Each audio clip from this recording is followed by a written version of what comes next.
Сен мына фотоны көрген шығарсың. Бүгінгі шығарылым осы жайлы болмақ. Адамзат тарихында көптеген тартымды билікке ие болған әйелдер бар. Олар халыққа ерекше әсер етіп, елдерді есінен тандырып, қалағанын бәріне қол жеткізген. Бірақ олардың сыры әлі күнге дейін толық ашылмаған. Бұл тақырыпты зерттей отырып, сұлулық идеалдарының уақыт өткен сайын өзгеріп отырғанын байқауға болады. Бұрынғы дәуірдегі арулар қазіргі заманғы әйел сұлулығының стандарттарына мүлде ұқсамайды. Соның ішінде Иран аруының феномені өз алдына ерекше құбылыс. Неліктен көптеген ер адамдар оның жолында өмірін қиюға дейін барды? Көпшіліктің пікірінше, әйгілі шейхтің гаремінде тек қана сымбатты, дене бітімі келісті арулар болған деп саналады. Алайда бұл қате түсінік.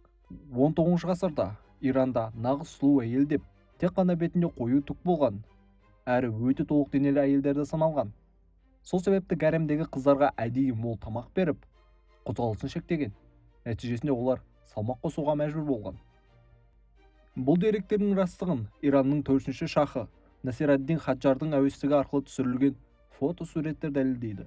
Шах діннің қатар ережелеріне онша мән бермеген. Сондықтан да гаремдегі әйелдердің ашық бет бейнесін суретке түсіріп алған. Ол заманда бұл тыйым салынған әрекет еді. Осылайша әлем ең сұлу әрі сексуалды әйелдердің бірі Анис Аль-Дилах жайлы білді. Бірақ бұл әйел көпшіліктің ойындағы шейхтің жұбайына мүлде ұқсамайды. Оның қалың қабағы бірігіп кеткен, мұрты бар, әлі шаршаңқы көзқараспен қарайды. Соған қарамастан оған ғашық болғандардың саны 150-ден асып кеткен. Тіпті солардың 10-шы өз-өзіне қол жұмсаған. Шахтың гаремінде жүздеген әйел болса да, Анис Аль-Дилах келгеннен кейін басқа ешкімді шақырмаған. Алайда бұл оқиға көптеген сұрақтар тудырды. Уақыт өте келе ғаламторда суреттер тараған соң, адамдар Анис Аль-Дилах шын мәнінде өмір сүрді ме, әлде бұл жай ғана аңыз ба деген пікірталасқа түсті. Кейінірек анықталғандай, Шахтың сарайында арнайы театр болған. Ол жерде тұрмыстық қойылымдар көрсетілген, ал барлық рөлдерді ер адамдар ойнаған. Өйткені әйелдерге ол уақыттарда сахнаға шығуға тыйым салынған. Бұл пьесаларда көбінесе Шахтың әйелдері мен күндерін мазаққа айналдырған.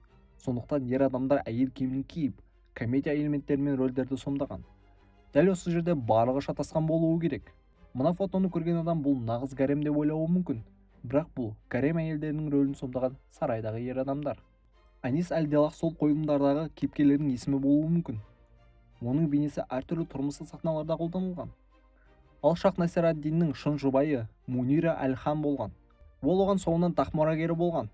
Мазафер-ед-Дин Шахты дүниеге әкелген. Сонымен қатар Анис есімді кездейсоқ таңдалмаған. Насир-ад-Дин Шах билігі кезінде екі діншіл бүлікші өлім жазасына кесілген. Олардың бірінің есімі Анис еді. Кейінірек Шах бұл есімді мазақ қылу үшін қолданған. Сол кездегі түсінік бойынша ер адамды әйел киімін киіндіріп, Анис деп атау мұсылман үшін масқара жағдай болатын. Осылайша Шах өз қарсыластарынан кек алды.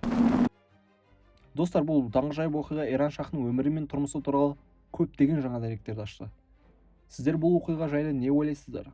Пікірлеріңізбен төменде бөлісіңіздер.